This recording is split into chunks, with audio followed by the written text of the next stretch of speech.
হ্যাঁ কয় দাও জসিম ভাই? আজ আবার দ্বিতীয় দিনের মতো টাইম পাই না, খুব ব্যস্ত। কমিউনিটি ক্লিনিক আবার আজকে ভিজিটে যাচ্ছি। ওকে, থ্যাংক ইউ। নিকুঞ্জ কি করতেছে, ও থ্যাংক ইউ, কোয়ালিটি সার্ভিস দিচ্ছে জনগণকে, এটা তো ধরো কি করবো। Thank you.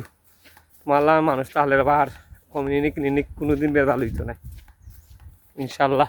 আমরা আছি হ্যালো বিয়ার্স, এই যে খালি সবুজ সবুজে ঘেরা এই আমাদের নিত্যেশ্বর প্লাস গুমরা গ্রাম, এটা জেলা কারাগার সিসন সাইট। এই যে চড়া, এ আমাদের আওড়ে যাবে, উজান থেকে এসেছে চড়া। আমরা ওয়ার্ক করতেছি।